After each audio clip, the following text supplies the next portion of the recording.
नमस्कार, मी प्रशांत सागवेकर. महाराष्ट्र कॉलिंग या कार्यक्रमात तुम्हा सगळ्यांचं आज पुन्हा एकदा मनापासून स्वागत. वास्तूतील दरवाजांचं महत्त्व, भाग्योदय आणि इतर समस्या भाग 2 या विषयावरती आज आपण चर्चा करतोय आणि याबाबत मार्गदर्शन करण्यासाठी आज आपल्यासोबत आहेत मॉडर्न वास्तू कन्सल्टंट अभिजित पांढरे. आपण सरांचं स्वागत करूया. सर नमस्कार. नमस्कार. कार्यक्रमात मनापासून स्वागत. धन्यवाद. चर्चेला सुरुवात करायची आहे, मात्र त्याआधी आपण सरांची थोडक्यात ओळख करून घेऊया. सरांना गेल्या 18 वर्षांचा कॉर्पोरेट जगतातला अनुभव आहे. त्यांनी ब्रँड कम्युनिकेशनमध्ये भारतात तसंच परदेशामध्ये वेगवेगळे प्रोजेक्ट्स केलेले आहेत.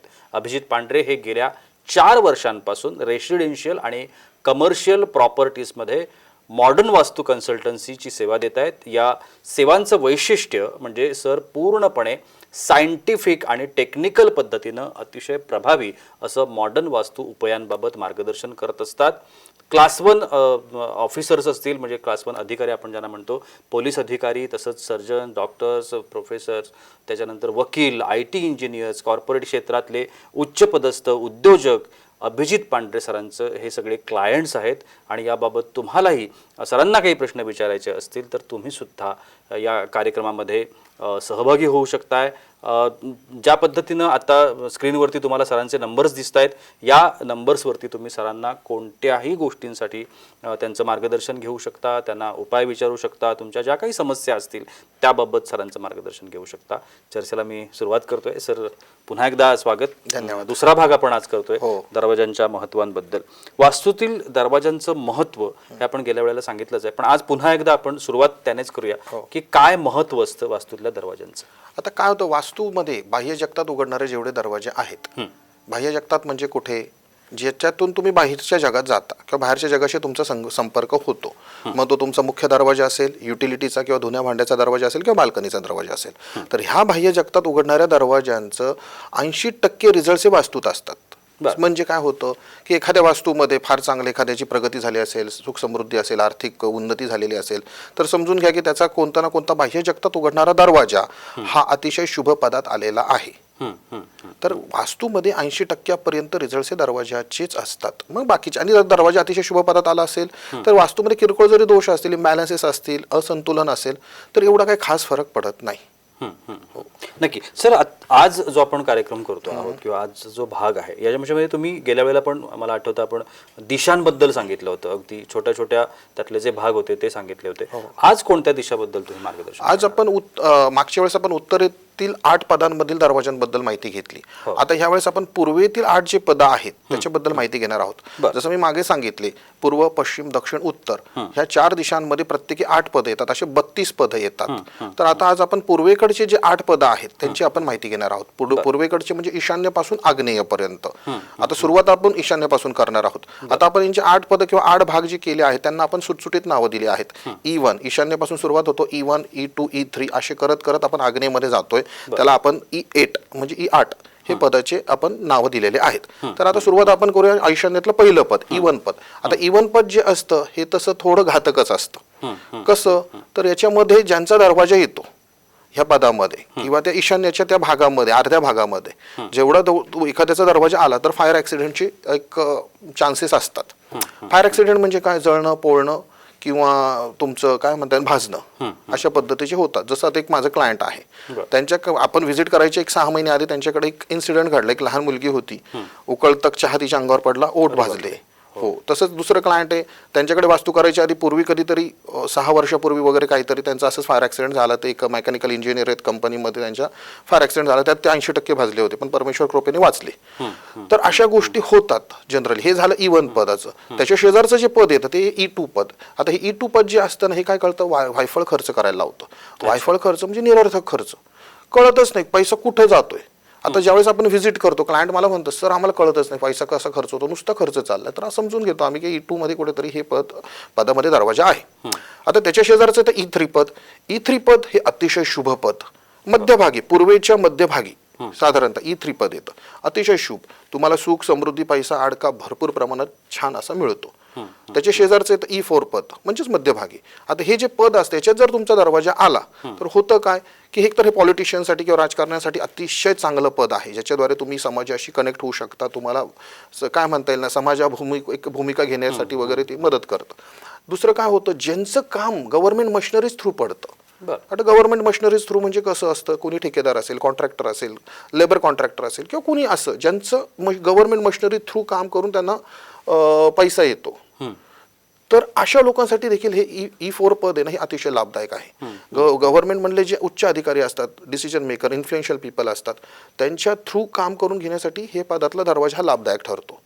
आता त्याच्या शेजारी आता आपण नैऋत्येकडे आग्नेयेकडे आपण चाललोय. आता E6 पद E5 पद येतं कुठे, E4च्या शेजारी. आता ह्या पदात जर डोर आला तर होतं काय की वास्तूतील जे सदस्य असतात हे अग्रेसिव्ह होतात. म्हणजे काय होतं, शीघ्रकोपी. असं नाही म्हणत 5 जण असतील वास्तूत तर त्यातले 2 जण तरी तुम्हाला शीघ्रकोपी दानवतील. म्हणजे कसं, थोडं तरी झालं की भस्कन एकमेकांना काय म्हणतात, अंगावर ओरडणे, चिडणे, अशा गोष्टी तुम्हाला दिसतील या पदात. त्यांचे दरवाजे आहेत त्यांचे. त्याच्या शेजारचे तर E6 पद. आता E6 पद जे आहे ना, हे काय करतं तुम्हाला सांगतो की ना, ज्याला म्हणतात ना, प्रॉमिस केलं, शब्द दिलाय, तो शब्द न पाळणं, त्या गोष्टीत होऊ शकतात. त्याच्या शेजारचे तर E7 पद. E7 पद मध्ये ज्यांचा दरवाजा असतो, ज्या कुटुंबाचा, ते असंवेदनशील, इनसेन्सिटिव्ह ज्याला म्हणतात, असे लोक तुम्हाला पाहायला मिळतील. त्यांना काही घेणं देणं असतं, जगो मरो कोणी काय फरक नाही पडत त्यांना, इतके भावनाहीन असतात बरेच प्रमाणात. त्याच्याशी आता आपण अग्नेच्या जवळ आलो, E8 पद. आता हे जे पद असतं ना, हे पद परत घातकच आहे. हे अपघात देतं. त्याच्यानंतर चोऱ्या माऱ्या, जर समजायचं एखाद्याच्या घरासारखी चोरी होती तर कुठे ना कुठे याचा जो दरवाजा, घराचा दरवाजा आहे, हा आग्नेयमध्ये शक्यतो आढळतो. तसंच काही केसेसमध्ये असंही बघण्यात आलंय की बरेच संततीच्या बद्दल अडचणी होऊ शकतात, मिसकॅरेजेस वगैरे, असे हे E8 पदाचे गुणधर्म आहेत. आता होतं काय, दरवाजा आपला 3 फुटाचा 4 फुटाचा जो काय असतो, कधी कधी एकाच पदात येतो का, तर नाही. कधी 2 पदात येतो. फार मोठा दरवाजा असेल तर तो 3 पदात येतो. अशा वेळेस सर्व पदांचे त्यांना काय म्हणता येईल ना, गुणधर्म अनुभवायला येऊ शकतात. बरं, येऊ शकतात का, तर असं पण नाही. कारण काय होतं, वास्तू, मी नेहमी सांगतो, वास्तू ही प्रारब्धानुसार बनली जाते. वास्तूची रचना जे काय असतं वास्तूमध्ये, इम्बॅलन्सेस, असंतुलन, हा तुमच्या प्रारब्ध भोगानुसारच असतात. काय होतं, एखाद्याच्या नशिबात जर समजा नसेल तापटपणा, तर त्याचं ते E5 पद जे असतं ते ऑटो ब्लॉक झालेलं असतं. म्हणजे तिथे एक पद्धतीचा कलर उमऱ्याला आलेला असतो किंवा डिझाईन झालेले असतात टाईल्सवर. त्याच्यामुळे ते ऑटो ब्लॉक म्हणतात त्याला, ज्याचे त्याला निगेटिव्ह इफेक्ट्स त्या फॅमिलीला मिळत नाहीत. अशा काही गोष्टी होतात. नक्कीच सर. आता नकारात्मक पदांबद्दल मला माहिती घ्यायची आहे. नकारात्मक पदं जी असतात, ज्याचा तुम्ही आता उल्लेख केला, त्यांचे जे गुणधर्म तुम्ही सांगितले, हे जर आपल्याला मिटवायचे असतील म्हणा किंवा बंद करायचे असतील म्हणा, तर त्याच्यासाठी काही करता येतं का? हो. आता कसं होतं ना, तिथं बेसिकली नकारात्मक गुणधर्म ज्यावेळेस आपल्याला कळतं की बाबा आपला दरवाजा कुठेतरी नकारात्मक पदामध्ये किंवा आपली एंट्री जी निगेटिव्ह एंट्री आहे, तर अशा वेळेस आपण विना तोडफोड आपण त्याचे जे नकारात्मक गुणधर्म आहेत ते व्हर्च्युअली ब्लॉक करतो. म्हणजे आपण काय तिथे भिंत अजिबात काही घालत नाही. आपण काय करतो, आपलं एक सिंपल अक्षरशः, म्हणजे तुम्हाला सांगू का की बिना काय म्हणतात ना, बिनखर्चिक उपायांनी ते आपल्याला ब्लॉक करता येतात. आपण ज्यावेळेस व्हिजिट करतो क्लायंटची आणि प्लॅन आपण तो सॅटेलाइट डिग्रीज घेऊन तो ग्रीड केला जातो 16 दिशा, उपदिशा आणि लघु दिशांमध्ये. ग्रीड करणं म्हणजे काय, त्याला विभागलं जाणं त्यावेळेस. आणि त्याच्यानंतर 32 पदामध्ये आपण ज्यावेळेस तो विभागतो आणि ज्यावेळेस आपण बघतो की आता कधी कधी काय होतं, 2 पदात दरवाजाला एकच दरवाजा 2 पदात, एक चांगल्या पदातही असतो, एक वाईट खराब पदातही असतो. मग खराब पदाचे आम्ही व्हर्च्युअली ब्लॉक करतो, चांगल्या पदाला तसंच ठेवतो. आता होतं का याच्यामध्ये, आता याच्यामध्ये पण चांगल्या पदाचे पण मी सांगेल पुढे तुम्हाला गुणधर्म कसे वाढवता येतात वगैरे वगैरे. तर ह्या गोष्टी करू शकतो आपण विना तोडफोड, कुठे भिंत न घालता, अतिशय सोप्या सुटसुटीत बिनखर्चिक पद्धतीने आपण ह्या गोष्टी करतो. बरं सर, असं म्हणतात की सकारात्मक पदं जी आहेत, त्या सकारात्मक पदांमुळे व्यक्ती जी आहे त्या व्यक्तीचा भाग्योदय शक्य असतं. तर हे खरं आहे का, आणि मग ते कसं? आता तुम्हाला सांगतो, होतं काय की 32 मधले 4 पदं जे आहेत जबरदस्त चांगले आहेत. म्हणजे तुम्हाला भरपूर प्रमाणात धन, आर्थिक संपन्नता, सुख समृद्धी, सर्व बाबतीत काय म्हणतात ना, फॅमिली हॅपीनेस वगैरे देणारे दरवाजे, असे हे पद आहेत. उरलेले अजून 4 आहेत ते पण चांगलेच आहेत.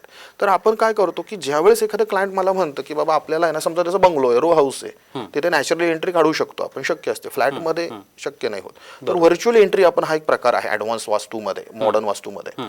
तर आपण त्या व्हर्च्युअल एंट्रीद्वारे किंवा नॅचरली काही दरवाजे काढून त्या पदातले आपण भाग्योदय घडून आणू शकतो. पण कसं, जर त्याच्या त्या नशिबात असेल तर. कारण वास्तू तुमच्या प्रारब्धानुसारच बनली जाते. नक्कीच सर. आता जसं आपण तुम्ही माहिती सांगताय की वास्तूमधले जे उडालेले रंग, मगाशी पण तुम्ही उल्लेख केला की अनेक ठिकाणी उडालेले रंग असतात किंवा भिंतीचे रंग अनेक वेळेला उडालेलं असतं किंवा प्लास्टर त्याचा पण एक भाग असतो. तर हा जो काही सगळा पसारा असतो याचा निगेटिव्ह परिणाम म्हणा किंवा काही असं काही दुष्परिणाम म्हणा असं काही होत असतं का? निश्चित होत असतं.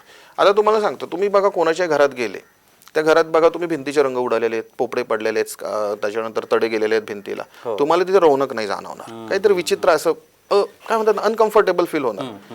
आणि बघा तुम्ही त्या लोकांची परिस्थिती कधी सुधरत नसते, ती तिथंच राहते किंवा डाऊन होत जात असते. त्याच्यामागचं सोपं कारण सांगतो. आपल्या ज्या भिंती असतात ना घरातल्या इंटरनल वॉल्स, आतल्या भिंती, ह्या शुक्र ग्रहाला रिप्रेझेंट करतात, म्हणजे दर्शवितात. शुक्र ग्रह कशाचा कारक आहे? लक्झरियस लाईफचा. लक्झरियस लाईफ म्हणजे काय? गाडी, बंगला, पैसा, अडका, सुख, संपन्नता. बरोबर. आता तुमच्या भिंतीला जेवढे तडे गेलेत, पोपडे पडलेत किंवा कलर उडालेत म्हणजे तुमचा शुक्र खराब झालाय. साहजिक आहे तुमच्याकडे लक्झरियस लाईफ नसणार. त्याच्यामुळे मी नेहमी सांगतो, आधी छान रंग करा, पंचतत्व बॅलन्स करता, जसं आपण करतो रंगसंगती वापरून.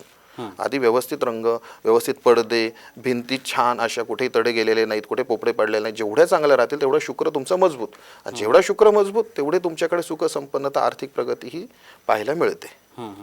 नक्की सर. अनेक घरामध्ये आपण बघतो की संतती सौख्य नसतं. अनेक प्रयत्न करत असतात, उपाय करत असतात, पण त्यांना ते संतती सौख्य मिळत नाही अशी त्यांची एक तक्रार असते. तर याच्यामध्ये वास्तुशास्त्र किंवा वास्तु दोष आपण म्हणूया, वास्तु दोषांचा काही भाग असतो का? हो, नक्कीच असतो. आता कसं होतं, आपल्याकडे ज्यावेळेस बरेच क्लायंट कॉल करतात की सर संततीमध्ये अडचणी होऊ राहिलेल्या आहेत वगैरे वगैरे. आता याच्यामध्ये होतं काय माहिती का? बेसिकली मी सगळ्यांना आधी एकच सांगतो, मेडिकल ट्रीटमेंट इज मस्ट. आधी औषध, तुमची वैद्यकीय उपचार जे आहे ते घेणं गरजेचंच आहे. वास्तूला मेडिकल ट्रीटमेंटला पर्याय म्हणून पाहू नका, तर वास्तूला मेडिकल ट्रीटमेंटला सपोर्ट म्हणून, सहाय्यक म्हणून पहा. त्याच्यानंतर होतं काय, ज्यावेळेस आपल्याकडे कोणतीही केस अशी येते, आपण काय बघतो, बेसिकली का मूल होत नाही, त्याचे रिझन्स काय आहेत, रूट कॉज काय आहे, मूळ कारण काय आहे ते आपण पाहतो. ज्याच्या वेळेस काही जणांचा स्पर्म काउंट कमी असतो, एग्स काउंट कमी असतो, किंवा एग्स फर्टिलिटीचे इश्यूज असू शकतात, मिसकॅरेजेसचे इश्यू असू शकतात, अशा असंख्य कारणं असू शकतात. मेन कारण काय, डॉक्टर रिपोर्ट काय सांगतोय त्याच्यानुसार आपण ती ट्रीटमेंट करतो. आता माझ्याकडे, आपल्याकडे जे परमेश्वर कृपेने 10 मधले 6 ते 7 लोकांना संतती होते, म्हणजे करणारा तो आहे. तर एक सांगायचा विषय काय होतं, along with medical treatment. Okay. तर आता होतं काय माहिती का, आता माझे क्लायंट होते जस्ट आता एक 2-3 महिन्यापूर्वी आपण व्हिजिट केली त्यांच्याकडे. तर 5 वर्षापासून ते ट्राय करत होते, नव्हतं होत संततीला, काही इश्यूज होते. आपण गेलो, मेडिकल रिपोर्ट बघितले, आणि त्याच्यानुसार फक्त वास्तूची एक देवता असते, वास्तूमध्ये 45 देवतामध्ये एक देवता असते जी फर्टिलिटीची देवता असते. त्याच्यामध्ये काय अँटी वस्तू ठेवण्यात आली होती. अच्छा. हो. आपण फक्त 5 वर्षापासून आपण ती फक्त उचलून दुसरीकडे ठेवली, त्यांना कन्सिव्ह झालं. काहीच केलं नव्हतं जास्त काही. हा, बाकीचे बॅलन्सेस केलेत असं नाही की नाही, पण मेजर जो दोष होता तो होता. दुसरं एक होतं, त्यांच्या इथे काय झालं की त्यांच्या मिसकॅरेजेस व्हायचे सगळे. त्याच्यामुळे एक मिसकॅरेजेसचे जे असतं, एकतर कधी कधी साऊथ वेस्ट आग्नेतला डोवर पण असू शकतो, किंवा एक देवता आहे इंद्रदेवता जी प्रोटेक्ट करते गर्भाला, तिच्यामध्ये काहीतरी तिचं बळ कमी झालेलं असतं, ते इंट्युशनने किंवा अंतर्ज्ञानाने कळतं. त्यावेळेस आपण तिचं बळ वाढवतो. जनरली काय होतं, मी तुम्हाला सांगतो सोप्या भाषेमध्ये, वास्तूचा जी वायव्य आणि उत्तर याच्यामधली जी दिशा येते मॉडर्न वास्तूमध्ये, लघु दिशा ज्याला म्हणतात, त्याला म्हणतात north of north west. Okay. That is responsible for sperm count. बरोबर. म्हणजे पुरुषांमधले स्पर्म काउंट जर कमी असेल तर समजायचं तिथे इम्बॅलन्सेस आहेत. स्त्रीमध्ये जर एक्स काउंट कमी असेल तर समजायचं की अग्नेमध्ये कुठेतरी गडबड झाली आहे. पितृस्थान जे नैऋत्यत असतं, आपल्याला पितरांचे, आपल्या पूर्वजांचे आशीर्वाद गरजेचे असतात आपल्याला पुढे आपला जो वंश वाढीसाठी. बरोबर. तर ज्यावेळेस तिथे इम्बॅलन्स असतो तो समजून येतो की ओके, पितरांचे कुठेतरी आशीर्वाद मिळायला प्रॉब्लेम होतोय. इंद्रदेवतेचं मी मागाशी सांगितलं, प्रोटेक्ट करते. आणि दुसरी जी देवता असते सगळ्यात महत्वाची, जी फर्टिलिटी करते, एक्स फर्टिलिटीसाठी, तिथे इम्बॅलन्स आहे तर पुत्र किंवा संततीमध्ये अडचणी येऊ शकतात. तर अशा गोष्टी घडू शकतात, काळजी घ्यायला. हो, काळजी. नक्की. खूप छान अशी माहिती आपल्याला सर सांगता आहेत. वास्तूचा आणि या सगळ्या समस्यांचा किंवा दरवाजांचा कशा पद्धतीनं संबंध आहे टेक्निक काय आहे, शास्त्र काय सांगतं, या गोष्टी आपण जाणून घेण्याचा प्रयत्न करतोय, माहिती जाणून घेण्याचा प्रयत्न करतोय. तुमच्या मनामध्ये असल्या कुठल्या शंका असतील, समस्या असतील, अडचणी असतील, तुम्ही थेट सरांना संपर्क करू शकता. तुम्हाला कोणत्याही पद्धतीच्या समस्या जाणवत असतील आणि तुम्हाला असं वाटत असेल की हे वास्तुदोषांमुळे होतंय आणि तर मला त्याच्यातलं एक मी असं म्हणतो की शास्त्र जाणून घ्यायचं किंवा खरंच हे वास्तुदोष आहे का हे जाणून घ्यायचं असेल तर तुम्ही सरांना कधी संपर्क करू शकता. त्यांचा नंबर आता टीव्ही स्क्रीनवरती आहेत. वेळ होते की छोट्याशा विश्रांतीची. कुठे जाऊ नका, पाहत रहा महाराष्ट्र कॉलिंग.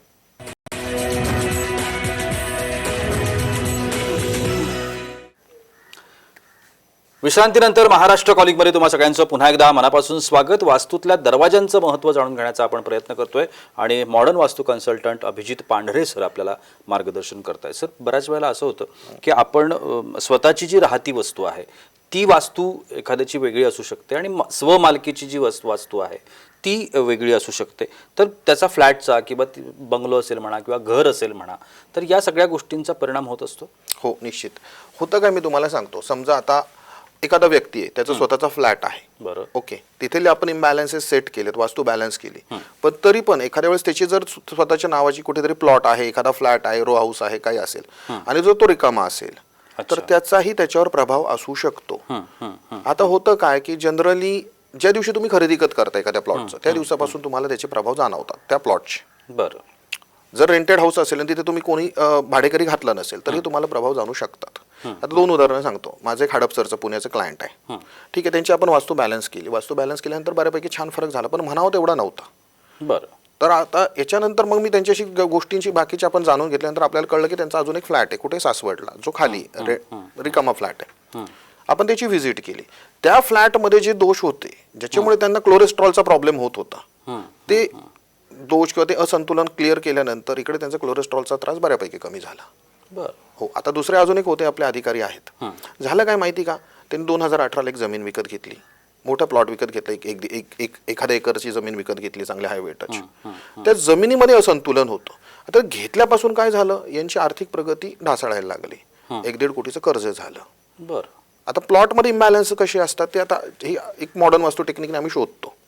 आता ज्यावेळेस आपण त्यांच्याकडे व्हिजिट केली त्या प्लॉटला आणि घराची तर आपण वास्तू केली होती, त्याच्यानंतर 1 ते 1.5 महिन्याने आपण प्लॉटची पण केली, कारण घराची वास्तू व्हिजिटच्या वेळेसच अंतर्ज्ञानाने कळलं होतं की प्लॉट कुठेतरी एखादा प्लॉट असा आहे. मग आपण ती करून घेतली त्यांच्या, म्हणजे ती व्हिजिट केली साधारण 1-1.5 महिन्यानंतर. ज्या दिवशी व्हिजिट केली सांगितलेले एक सोपे सुटसुटीत मॉडर्न उपाय सांगितले त्यांना, त्यांनी दुसऱ्या दिवशी ते केले. तिसऱ्या दिवशीपासून त्यांना काय म्हणतात ना, ते प्लॉट विकण्यासाठी गिऱ्हाईक चालू झालं, कारण विकणं गरजेचं होतं काही कारणामुळे. तसंच इतरही त्यांचे जे काही होते आर्थिक समस्या त्या सुटायला लागल्या. तर अशा गोष्टी होतात. नक्की. सर, घटस्फोटांसारख्या घटना सुद्धा अनेक घरांमध्ये आपण पाहतो. प्रमाण पण हल्ली खूप वाढलेलं आहे. शहरी भागात आहे, ग्रामीण भागात सुद्धा घटस्फोटांचं प्रमाण आहे. तर या सगळ्याला सुद्धा कुठे वास्तुदोष कारणीभूत असू शकतात? निश्चित असू शकतात. आता मी 2 गोष्टी सांगतो याच्यामध्ये. एक वास्तू, दुसरं आपले विचार. आता होतं काय, वास्तूमध्ये सगळ्यात महत्वाची दिशा कोणती आहे रिलेशनशिपसाठी, ती नैऋत्य. नैऋत्येत जर इम्बॅलन्स आले, तिथे टॉयलेट आहे, ग्रीन कलर आहे किंवा बाकीच्या गोष्टी असतील, तर रिलेशनशिपमध्ये कुठेतरी कटुता येऊ शकते संबंधामध्ये पती पत्नीच्या. त्याचबरोबर SSW म्हणजे दक्षिण आणि नैऋत्य याच्यामधला जो झोन येतो त्याला आपण साऊथ ऑफ साऊथ वेस्ट म्हणतो, जो डिस्पोजलचा, म्हणजेच तुमच्या आयुष्यात एखादी गोष्ट तिथे ठेवा ती नष्ट होणार. वाईट ठेवली तर वाईट निघून जाणार, चांगलं ठेवलं तर चांगलं निघून जाणार. तिथे तुमचा फोटो अल्बम वगैरे वगैरे जर गोष्टी आल्या तर तुमच्या काय म्हणता येईल, एखाद्याचा आता एक सोपं उदाहरण सांगतो. एक क्लायंट आहे, घटस्फोटापर्यंत आलं, त्यांच्या लग्नाचा फोटोग्राफ कुठं होता, भिंतीवर लावलेला SSW मध्ये. फक्त ते एका कारणामुळे डायव्होर्स पर्यंत गोष्टी गेल्या होत्या, तो तिथून हलावला, त्याच्यानंतर आता सगळं व्यवस्थित आहे, बाकीच्या गोष्टी पण आपण सेट केल्या समजा. तर ह्या गोष्टी होतात. दुसरं तुमचे वैचारिक विचार हे फार गरजेचे असतात. थोडं तुम्हाला काउन्सिलिंग वगैरे घेणं गरजेचंच असतं. नक्की. सर, आता व्यवसाय संदर्भात म्हणजे आपण हा कौटुंबिक समस्या पाहतोय. व्यवसाय संदर्भात अनेक वेळेला असं होतं की कोणत्या बाबींचा उपाय करणं व्यवसायाच्या ठिकाणी हे अनेक वेळेला आपल्याला कळत नाही. मग व्यवसायामध्ये सातत्यानं तोटा होत असतो म्हणा, गिराईक जसं पाहिजे तसं येत नाही म्हणा, किंवा अनेक अशा पद्धतीचे परिणाम होत असतात. व्यवसाय थाटून बसलेले असतात, पण हे प्रॉब्लेम्स होत असतात. तर तिथे काही आपल्याला करता येतं? हो. आता काय होतं, आपल्याकडे ज्यावेळेस कोणताही व्यावसायिक बिझनेसमॅन आपल्याकडे वास्तू करण्यासंदर्भात विचारतात, तर आपण त्यांना एकच सांगतो की आधी व्यावसायिकच्या ठिकाणाबरोबर तुमचं राहतं घर पण तुम्हाला करणं गरजेचं आहे.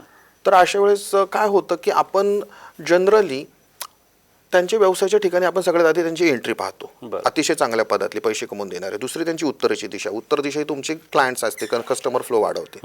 ते एक बघतो. त्याच्यानंतर त्यांची सिटिंग अरेंजमेंट कुठं पाहिजे, त्यांचा स्टाफ कसा बसला पाहिजे, त्यांचं रॉ मटेरियल कुठं ठेवलं पाहिजे, त्यांचं जे प्रॉडक्ट आहे त्याच्याकडे कस्टमरने अट्रॅक्ट होण्यासाठी कोणत्या झोनमध्ये डिस्प्ले पाहिजे. त्याच्यानंतर त्यांचे बाकीचे जे टॉयलेट बाथरूम ते कुठे पाहिजे, पॅन्ट्री कुठे पाहिजे, नंतर त्यांचा सेल्स स्टाफ कुठं बसला पाहिजे. ह्या प्रत्येक गोष्टीचं प्रॉपरली आपण एक प्रकारे पूर्णपणे म्हणजे काय म्हणतात ना, की त्याची एक प्लॅनिंग करून त्याच्यानुसारच त्यांची सगळे आपण तिथे व्यवस्थापन करून देतो, जेणेकरून त्यांना तिथे ज्यावेळेस तो बिझनेस चालू करतात, व्यवसाय चालू करतात, तिथे त्यांची भरभराटच व्हायला पाहिजे.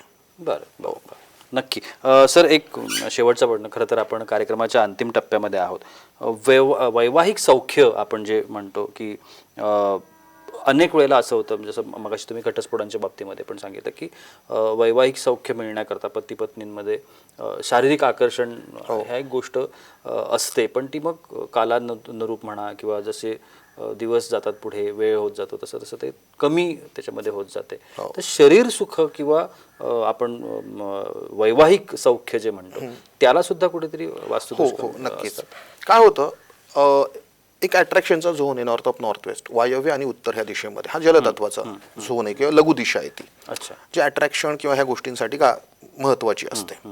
होतं काय की त्याच्यामध्ये इम्बॅलन्स किंवा अग्नितत्वाची काही गोष्ट आली तर ह्या नात्यामध्ये थोडी गडबड होऊ शकते. जसं माझं एक दिल्लीचं क्लायंट आहे, त्यांना लग्नामध्ये आव्हान मिळालं मायक्रोवेव्ह, आणि त्यांनी ते बरोबर त्याच दिशेत ठेवलं होतं. झालं काय की इम्बॅलन्स आले. लग्न झाल्यापासून प्रॉब्लेमच होते. नंतर ज्यावेळेस आपण ते त्यांना तिथून हलवायला सांगितलं, त्याच्यानंतर सुरळीत झाले. अशा छोट्या छोट्या गोष्टी आहेत. मॉडर्न वास्तू ही टू द पॉइंट कार्य करत, म्हणजे वर्किंग त्याचं टू द पॉइंट इम्बॅलन्स शोधायचा आणि त्याच्यावर कार्य करायचं. खूप छान अशी माहिती आजच्याही भागामध्ये आपल्याला मिळाली. खरं तर हा दुसरा भाग होता. वास्तूतल्या दरवाजांचं महत्त्व आपण जाणून घेण्याचा प्रयत्न केला. कशा पद्धतीनं प्रभाव करत असते वास्तू आपल्या आयुष्यावरती हे आपण जाणून घेण्याचा प्रयत्न केला. मला असं वाटतं की ही जी काही इन्फॉर्मेशन आहे ही शास्त्रशुद्ध अशा पद्धतीची इन्फॉर्मेशन आहे, आणि त्याच्यामध्ये जर तुम्हाला काही शंका असतील, प्रश्न असतील, अडचणी असतील, तुम्हाला स्वतःला तुमच्या कुटुंबामध्ये काही प्रॉब्लेम जाणवत असतील, मग ते आरोग्याचे प्रॉब्लेम्स असतील, व्यवसायातले असतील, कौटुंबिक प्रॉब्लेम्स असतील, मला असं वाटतं की एकदा कन्सल्टेशन आपल्याला निश्चितपणे घ्यायला पाहिजे, माहिती घ्यायला पाहिजे, मार्गदर्शन घ्यायला पाहिजे, आणि त्यातनं जो वे आपल्याला सांगितला जातोय तो पूर्णपणे विश्वास ठेवून, 100% विश्वास ठेवून तो आपण अंगीकारला पाहिजे. तर त्याच्यातले जे काही रिझल्ट्स आहेत ते आपल्याला निश्चितपणे मिळू शकतात, आणि त्याकरता अभिजित पांढरे सरांना तुम्ही कधी संपर्क करू शकता. सरांचे नंबर आता टीव्ही स्क्रीनवरती आहेत. सर, तुम्ही आजच्या कार्यक्रमात आलात आणि एवढी छान माहिती आमच्या प्रेक्षकांना दिलीत त्यासाठी अगदी मनापासून धन्यवाद. आणि याबरोबरच वेळ होते इथेच थांबण्याची. कुठेही जाऊ नका, पाहत रहा साम टीव्ही.